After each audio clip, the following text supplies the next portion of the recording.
चलिए तो आज बात करेंगे हम लोग को 17 में पूछे गए फर्स्ट शिफ्ट और सेकंड शिफ्ट में सारे महत्वपूर्ण क्वेश्चन, ठीक है ना। 17 तारीख को जो पूछा गया था क्वेश्चन भाई, उसका सोल्यूशन। और यहाँ से क्वेश्चन आपको देखने को जरूर मिलेगा, बहुत बेहतरीन पूछा गया है। जैसे कह रहे हैं कि रोहन और सोहन के वेतन का अनुपात 2:3 है। तो मेरा भाई रोहन हो गया और एक क्या हो गया आपका, सोहन हो गया। इनका जो वेतन है ना, वेतन का अनुपात है वो 2 कितना है, आप कहेंगे सर 2:3 है। यहाँ तक बात क्लियर है, बिल्कुल। फिर कह रहे हैं कि यदि प्रत्येक के वेतन में 2,000 की वृद्धि होती है तो नया वेतन जो है उनका अनुपात 40:57 हो जाता है। यानी कि जो नया है वो कितना हो जा रहा है, 40:57 हो जा रहा है।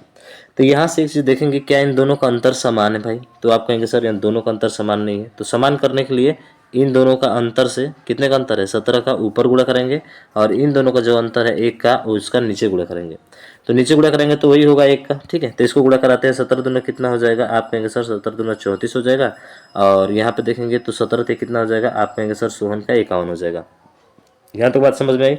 अब देखेंगे कि इस 51 और 57 का अंतर समान है, 34 और 40 का अंतर समान है। कितने का अंतर है, आप कहेंगे सर पहले 34 था, बढ़कर 40 हो गया, यानी कि 6 बढ़ गया। और 6 बढ़ गया तो 6 की वैल्यू दी गई है आपको कितना, तो सर 6 की वैल्यू दी गई है आपको 2000। कितना दी गई है मेरे भाई, 6 की वैल्यू 2000 दी गई है। तो बताइए 1 की वैल्यू आप निकाल सकते हैं, बिल्कुल। लेकिन पूछा क्या है हमसे, हमसे पूछा है सोहन। सोहन का कितना है, 51। 51 की वैल्यू चाहिए। तो पहले हम 3 का वैल्यू निकाल देते हैं, 2 से जैसे ही भाग करेंगे यहाँ पे, तो यहाँ पे कितना हो जाएगा, आप कहेंगे सर यहाँ पे 1000 हो जाएगा। कितना हो जाएगा, 1000। अब 51 चाहिए तो अब आसान हो गया, 17 से गुणा कर देंगे भाई, 17 तिया 51, यानी 51 की वैल्यू जो आ जाएगी मेरे भाई वो 17,000 आ जाएगी। बोलिए बाके बिहारी लाल की जय। यानी कि बोले तो ऑप्शन नंबर कौन सा होगा, 17,000 आया है ना। कौन सा, ऑप्शन नंबर डी आपका राइट आंसर हो जाएगा। तो यही क्वेश्चन था, बहुत ही सिंपल क्वेश्चन। ऐसे क्वेश्चन एक आना फिक्स है क्योंकि हर शिफ्ट में ऐसे क्वेश्चन आपके पूछे गए हैं, ठीक है। चलिए अगला देखते हैं। और अगला प्रश्न ये रहा, आप इसको सॉल्व करके दिखाइए क्या इसका आंसर होगा। बोला है कि एक स्कूल में 20% छात्र 10 वर्ष से कम आयु के हैं। यानी कि देखिए 10 वर्ष से कम आयु के छात्र कितने हैं, मान के चलिए यहाँ पे जो है 10 वर्ष के बच्चे हैं। कितने वर्ष के, 10 वर्ष। 10 वर्ष से कम बच्चे जो है वो 20% है। यानी कि इधर की तरफ चलेंगे तो इधर की तरफ 20% कम है, यानी कि 20 हो जाएगा। इधर जो है 20% के बच्चे हैं, ठीक है ना। ये बोल रहा है कि 20% छात्र हैं 10 वर्ष से कम आयु के।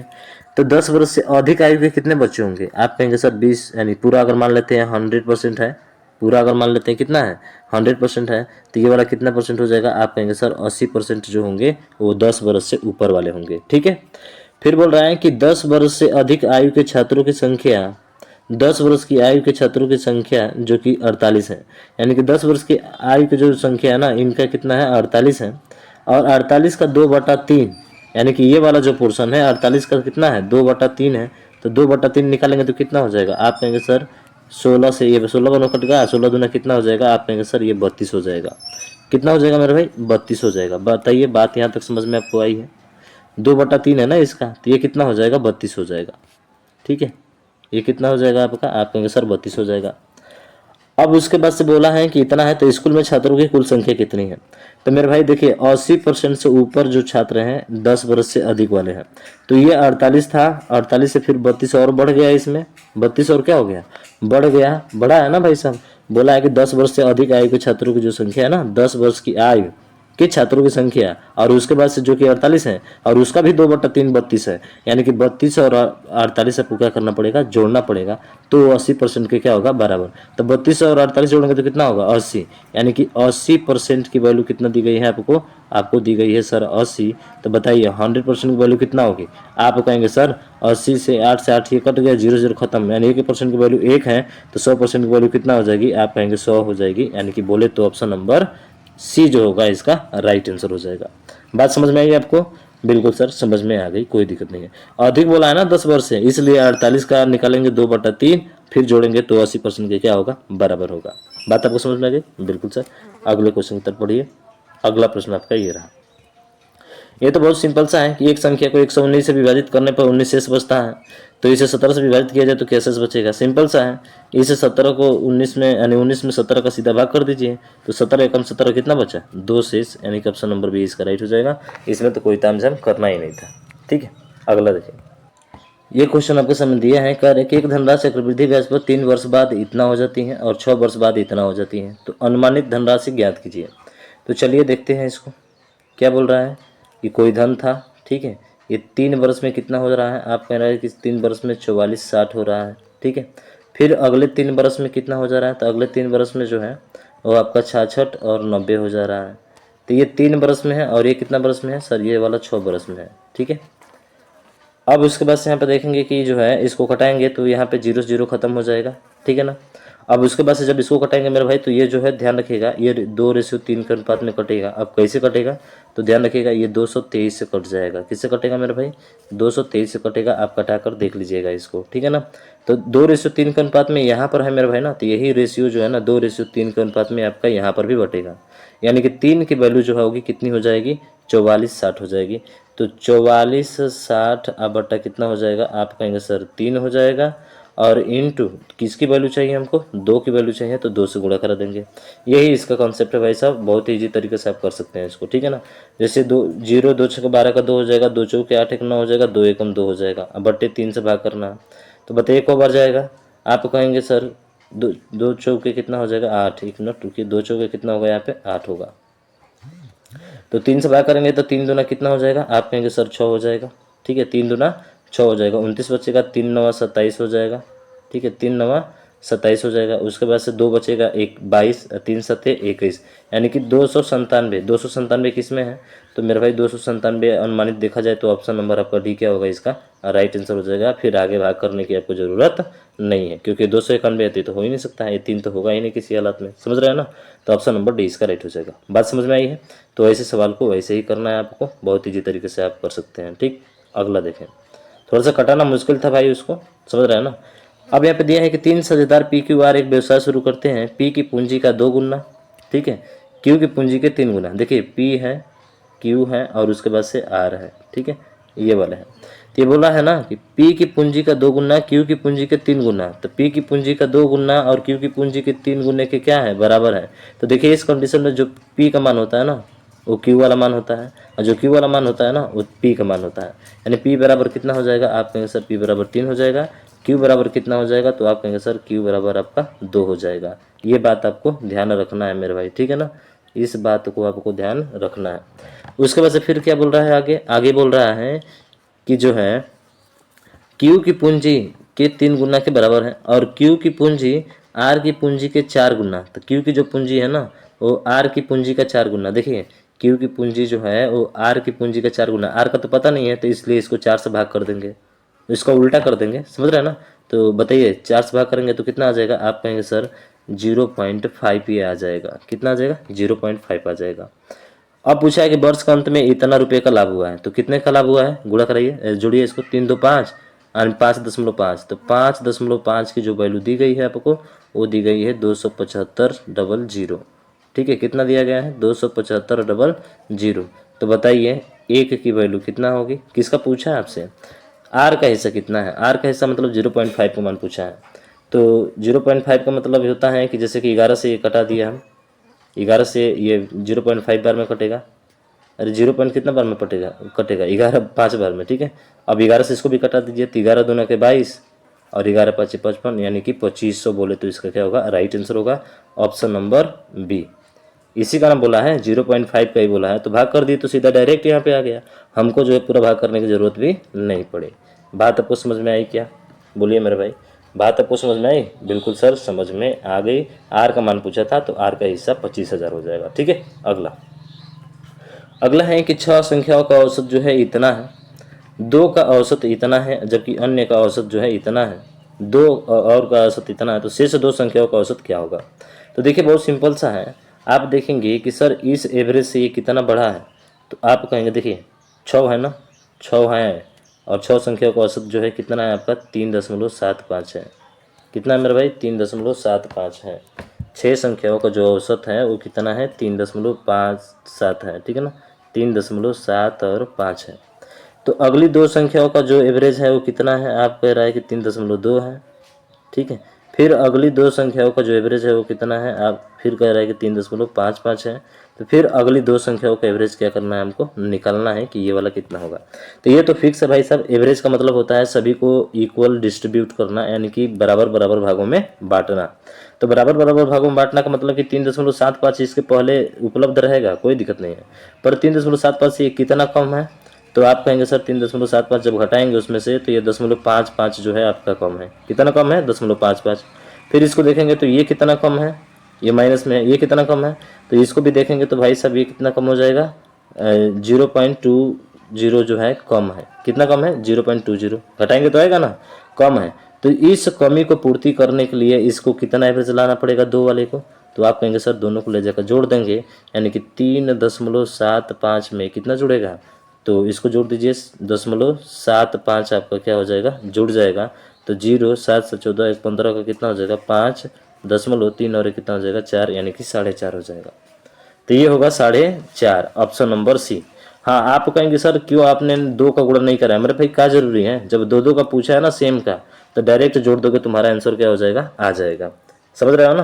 तो थोड़ा सा तरीका अलग करना है आपको, कि ताकि फास्ट आंसर निकाल सकें। ठीक है, अगला देखें।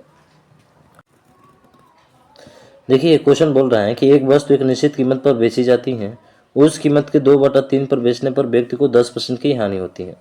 ठीक है, तो मूल कीमत पर लाभ प्रतिशत ज्ञात कीजिए।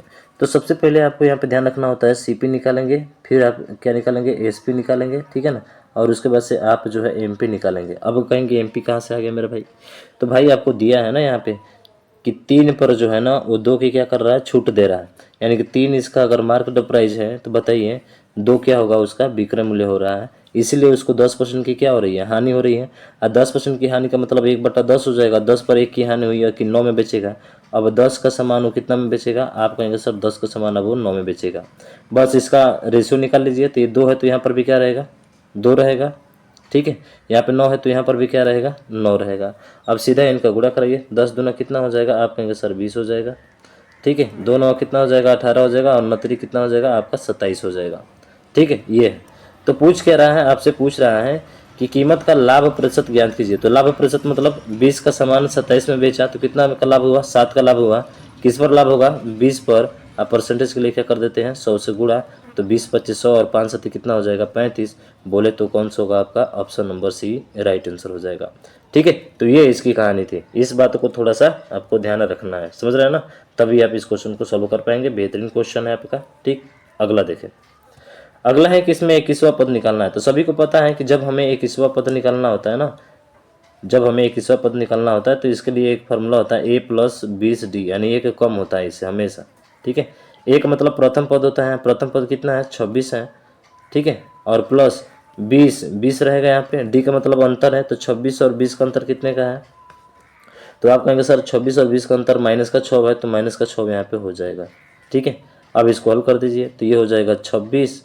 ठीक है, 26 और प्लस माइनस माइनस होता है, 6 दूना 12, 120 हो जाएगा, और 120 में से 26 घटाएंगे तो कितना आ जाएगा, 10 में से 6 हो जाएगा 4। ठीक है, तो 4 तो केवल एक ही ऑप्शन में दिया गया है भाई साहब, और वो है ऑप्शन नंबर बी, तो 20 का राइट आंसर होगा। तो ध्यान रखिएगा, समान अंतर, यानी कि इसका इसमें से अंतर देखते हैं, 20 - 26 घटाते हैं भाई साहब, तो 26 तो आएगा ना, तो ये सर्वांतर डी होता है। इसके द्वारा आप इस क्वेश्चन को सॉल्व कर लेंगे, क्योंकि हर शिफ्ट में आपका पूछा गया क्वेश्चन है। ठीक है, अगला चलिए, ये भी क्वेश्चन बहुत बेहतरीन क्वेश्चन है। बोला है कि 4 लड़के 6 लड़कियां एक काम को 10 दिन में करते हैं। तो 4 लड़के हो गए, ठीक है, और 6 लड़कियां हो गई, इस काम को कितना दिनों में कर रही हैं, 10 दिन में कर रही हैं, तो ये 10 दिन हो गया। फिर बोला है कि जबकि 6 लड़के और 4 लड़कियां उसी काम को 8 दिन में करते हैं। तो 6 लड़के, ठीक है, 6 लड़के प्लस 4 लड़कियां उस काम को कितना दिनों में कर रही हैं, तो उस काम को वो 8 दिनों में कर रही हैं। तो हमसे पूछा है कि 4 लड़के और 2 लड़कियां, यानी कि 4 लड़के और 2 लड़कियां जो है उस काम को कितना दिनों में करेंगी। ठीक है, ये हमसे पूछा गया है। तो यहाँ पे क्या करना है कि सर सबको पहले बराबर करना है, यानी कि 10 दिन का काम यहाँ पे दिया है ना, तो आपको 1 दिन का काम निकालना पड़ता है। यहाँ पे 8 दिन का दिया है तो 1 दिन का काम निकालेंगे, ताकि दोनों का मान आपस में क्या होगा, बराबर। तो 10 से गुणा करें तो 10 चौके कितना होगा, 40, और प्लस ये 10 से गुणा करेंगे तो कितना हो जाएगा, 60 हो जाएगा। उसी तरह से इसको 8 छक कितना हो जाएगा, 8 छक 48 हो जाएगा, और 8 चौके कितना हो जाएगा आपका, आप कहेंगे सर 32 हो जाएगा। अब इन दोनों को आपस में घटा दीजिए, दोनों बराबर होंगे।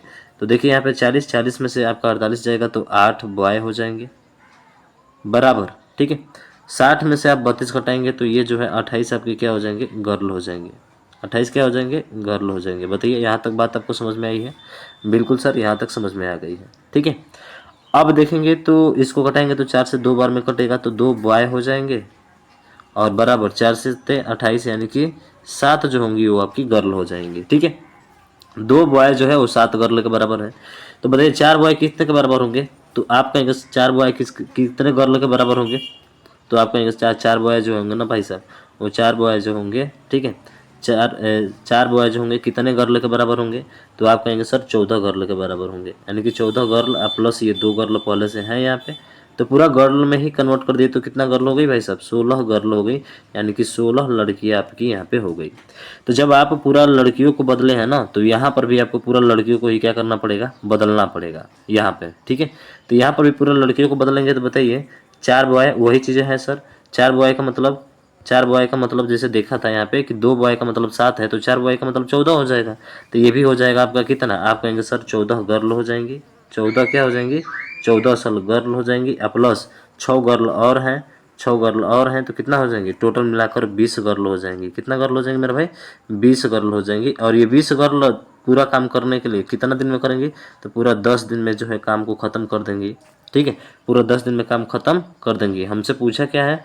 पूछा है कि उस काम को कितने दिनों में पूरा कर सकते हैं, यानी कि ये वाला जो 16 गर्ल आया है, ये 16 गर्ल जो है उस काम को मान लेते हैं कि 1 दिन में पूरा कर देगी। और टोटल काम कितना था आपका? आप कहेंगे सर टोटल काम यहाँ पे निकाले थे 20 गुणे 10। टोटल काम कितना था? 20 गुणे 10 था। बस आपकी कहानी खत्म हो गई। एक्स बराबर कितना हो जाएगा?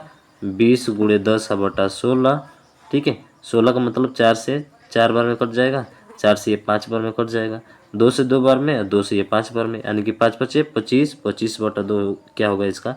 राइट आंसर होगा। इतने दिन में वो काम पूरा कर लेंगे, और दिया भी है ऑप्शन नंबर डी। तो बेहतरीन प्रश्न था, इस प्रश्न को आपको ध्यान रखना है, ठीक है। बहुत ही अच्छा प्रश्न आपको पूछा गया है। थोड़ा सा कैलकुलेशन स्पीड अगर तेज बढ़ाएंगे ना तो विद इन सेकंड में हो जाएगा, यानी 10 से 15 सेकंड के अंदर कर सकते हैं। ये वाला सवाल तो देखिए, इसमें बोल रहा है कि 11 परिणामों का औसत जो है 50 है, पहले 6 परिणामों का औसत 51 है, और अंतिम 6 औसत कितना है? 59 है। इसका मतलब एवरेज से बढ़ा हुआ है। ये एवरेज से कितना बढ़ा हुआ? 1 बढ़ा हुआ है। इसका मतलब पहले एवरेज तो उतना रहेगा जिसका जितना था, ठीक है ना, सबका उतना ही रहेगा। 1 बढ़ा कितने पे बढ़ा है? तो ये बढ़ा है मेरे भाई 6 संख्याओं का। कितने? 6। तो इसका मतलब है कि 6 हो जाएगा, प्लस उसके बाद से फिर 6 संख्या में 59, यानी कि 50 से फिर 59 बढ़ा, कितना बढ़ा? 9। तो 9 में 6 के हिसाब से बढ़ेगा तो कितना हो जाएगा? आप कहेंगे सर फिर 54 हो जाएगा। तो फिर 54 और बढ़ जाएगा, तो 54 और 4 60, और 60 में 50 जोड़ देंगे तो आंसर कितना आ जाएगा आपका? 110 आ जाएगा, और ये आपका राइट आंसर होगा। बाकी आपको हल करना है तो ऐसे हल करिए ना, 11 गुणे 50 होगा, ठीक है, ये हो जाएगा। फिर 6 संख्याओं का औसत में आपको 51 का गुणा करेंगे, फिर अगली 6 संख्याओं में आप 59 का गुणा करेंगे, और इसमें से इसको पूरा घटाएंगे तो आपकी 11वीं संख्या क्या हो जाएगी? मिल जाएगी, ठीक है। यानी 11वीं संख्या नहीं, सॉरी, छठा परिणाम मिल जाएगा आपका। तो मेरा भाई सिंपल सा है, ये वाला तरीका अपना, ये सीधा सीधा हो जाएगा, ठीक है ना। एवरेज से कुछ ज़्यादा आएगा इसका, यानी कि 110 आपका राइट आंसर हो जाएगा, ठीक। अगला अगला है कि दितेश और तुषार अलग अलग कार्य करते हुए एक कार्य क्रमशः 9 दिन और 12 दिन में पूरा कर सकते हैं। तो देखिए इस क्वेश्चन को कितना इजी तरीके से आप जो है सॉल्व करेंगे। बोला क्या है कि एक जो है दिप्तेश है जिसको डी से लिख रहे हैं, ये काम को कितना दिन में कर रहा है? 9 दिन में। और एक है तुषार जिसको टी से लिख रहे हैं, और ये काम के कितना दिनों में कर रहा है? 12 दिनों में। तो इन दोनों का एल्सियम कितना होगा? आप कहेंगे सर 12 और 9 का एल्सियम लेंगे तो ये हो जाएगा आपका 36। कितना हो जाएगा? 36 हो जाएगा। तो ये 9 से 4 बार में, और ये 12 से 3 बार में, टोटल 36 वर्ग है। तो देखा जाए तो ये दोनों मिलकर काम करेंगे तो 2 दिन में कितना कर देंगे? तो आप कहेंगे सर ये 2 दिन में मिलकर काम जो है 4 3 7 कर देंगे। कितना दिन कर देंगे? 7 के हिसाब से काम करेंगे 2 दिन में, ठीक है। लेकिन ये बोल रहा है कि ये बारी बारी से एक एक दिन कार्य करते हैं, यानी कि बारी बारी मतलब पहले ए करेगा फिर बी करेगा, समझ रहा है ना, ऐसे करके पहले दिप्तेश फिर उसके बाद से तुषार।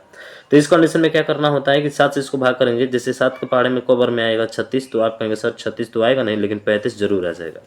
तो इससे कम ही कराना है, ठीक है। तो कम कराने का मतलब कि सर अगर यदि 5 से मैं इधर भी गुणा करा दूँ और 5 से इधर भी गुणा करा दूँ तो टोटल काम कितना हो जाएगा? आप कहेंगे सर 35 वर्ग हो जाएगा, और ये 5 दिन तक काम करेगा तो कितना दिन लग जाएगा? 10 दिन लग जाएगा। कितना दिन लगेगा? 10 दिन। अब जैसे ही 11वां दिन आएगा तो 11वें दिन में काम कौन करेगा? आप कहेंगे सर 11वें दिन में काम आपका दिप्तेश करेगा। पर काम कितना करना है? 35 तो काम कंप्लीट हो चुका है, और हमें करना कितना है? हमें 36 करना है। एक काम बचा हुआ है, यानी कि 4 में से एक काम हमारा बचा हुआ है। तो 1/4 दिन में काम वो क्या कर देगा, ख़त्म कर देगा। तो 10 दिन ये हुआ और 1/4 ये हुआ, दोनों को आपस में क्या कर दीजिए, जोड़ दीजिए। तो 10 के 40 प्लस कितना हो जाएगा, 41/4, यानी कि 41/4 दिन में वो काम अपना क्या कर देगा, कंप्लीट कर देगा। तो बारी बारी से ऐसे ही क्वेश्चन किया जाता है हाल भाई, ध्यान रखना, ठीक है ना। हाँ, ऐसा नहीं है कि पूरा कटा दे आप उसको, नहीं, आपको बारी बारी से हल कराना पड़ेगा। जैसे 4 काम करता है तो 4 में से उसे एक ही काम करना है भाई साहब, तो 1/4 हो जाएगा। टोटल चाहिए तो 10 आप प्लस 1/4 जोड़ दीजिए, आपका आंसर आ जाएगा। ठीक, अगला देखें। अगला है कि 33 मीटर कपड़ा बेचने पर एक व्यक्ति को 11 मीटर विक्रय मूल्य प्राप्त होता है। तो देखिए इस कंडीशन में क्या करना होता है कि जो 33 मीटर कपड़ा बेचा है ना, यानी कि 33 क्या हो जाएगा, आप कहेंगे सर 33 जो होगा वो आपका एसपी हो जाएगा। क्या हो जाएगा, 33 एसपी हो जाएगा। और यही 33 एसपी जो होता है ना, यही 33 सीपी के बराबर होता है। इस बात को ध्यान रखना है।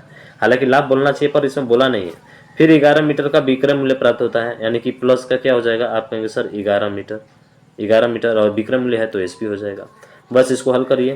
तो देखिए 11 एसपी इधर आकर घटेगा तो कितना हो जाएगा, आप कहेंगे सर 11 घटेगा तो ये 22 एसपी हो जाएगा और बराबर 33 सीपी है। 33 क्या है, सीपी है। तो 11 से ये 2 बार में और 11 से ये 3 बार में। तो बताए थे ना, सीपी जो होता है वो इसके वाला होगा क्योंकि दोनों बराबर हैं, और एसपी जो होगा वो आपका 3 होगा। तो कितने का लाभ हो रहा है, अरे 2 में खरीदा और 3 में क्या कर दिया, बेच दिया, 1 का लाभ हुआ है। और किस पर, सर क्रय मूल्य पर। और क्रय मूल्य इसका उल्टा वाला होता है 2, यानी 1/2 का मतलब 50%। ऑप्शन नंबर ए इसका क्या होगा, राइट आंसर हो जाएगा। ठीक है, बात आपको समझ में आई, बिल्कुल सर, बेहतरीन प्रश्न है, ये हमेशा पूछा ही जाता है। ठीक, अगला है कि एक राशि को 3 वर्षों के लिए एक निश्चित दर पर साधारण ब्याज पर रखा गया था, इसे 2% अधिक ब्याज पर रखा गया तो 420 रुपया अधिक प्राप्त हुआ। तो 3 वर्ष के लिए रखा गया है 2%। तो 3 वर्ष के लिए 2% रखा जाएगा तो कितना परसेंट ब्याज हो जाएगा, आप कहेंगे सर 3 दूना के 6 हो जाएगा, यानी कि 6%। और इसी 6% की वैल्यू आपको दी गई है, कितना, 420 दी गई है। आपको 100% का वैल्यू निकालना है तो कर दीजिए। 6 से कितना बार में कटेगा, 7 बार में कटेगा, यानी कि 70 हो जाएगा। और 100 से गुणा करेंगे तो ये आपका 7000 हो जाएगा। बोलिए बाकी बिहारी लाल की जय। बहुत ही इजी क्वेश्चन और बहुत ही आसान क्वेश्चन आपका पूछा गया था, ठीक है ना, समझ में आया आपको, बिल्कुल सर। अगला देखें। देखिए क्वेश्चन बोला है कि पी क्यू आर प्रत्येक 20,000 का निवेश करके एक व्यवसाय शुरू करते हैं। 5 महीने के बाद पी ने 5,000 निकाले, क्यू ने 4,000 निकाले और आर ने 6,000 का अतिरिक्त निवेश किया। तो वर्ष के अंत में कुल लाभ इतना दर्ज किया गया, तो पी का ऐसा कितना है। तो चलिए बहुत सिंपल सा क्वेश्चन है, थोड़ा सा दिमाग लगाना है कि ये पी है, उसके बाद से ये क्यू है और ये क्या है मेरे भाई, आर है। सभी लोग जो है 5 महीने तक अपना जो है इसमें लगाया है, 5 महीने तक अपना पैसा लगाया हुआ है। तो 20-20 के हिसाब से 5 महीने तक सब लोग लगाएंगे तो कितना हो जाएगा, ये 100 हो जाएगा, ये भी कितना होगा, ये भी 100 हो जाएगा और ये भी कितना हो जाएगा, आपका 100 हो जाएगा। क्यों 100 होगा, क्योंकि 3 जीरो पहले से हम यहाँ से क्या कर देना है भाई साहब, 3 जीरो जो है सब में से काट दे रहे हैं, ठीक है, कॉमन है। अब ये 4,000 निकाल ले रहा है तो अब कितना हज़ार और लगाएगा, तो आप कहेंगे सर 16,000 लगाएगा, कौन, क्यू। तो 16,000 लगेगा और कितने महीने के लिए, 5 महीने तो हटा दिया, 7 महीने के लिए लगेगा, 16 से कितना हो जाएगा, 112 हो जाएगा। उसके बाद से फिर यहाँ पे देखेंगे तो यहाँ पे आपको बोला गया है क्यू जो है, पी जो है, पी कितना निकल रहा है, तो 5,000 निकल रहा है, यानी कि 5 रुपये निकल रहा है। तो 5 रुपये निकल रहा है, 20 में से 5 निकाला, 15 महीने, 15 रुपये कितने महीने के लिए लगेगा, 7 महीने के लिए। तो 15 से कितना हो जाएगा, 105, ठीक है।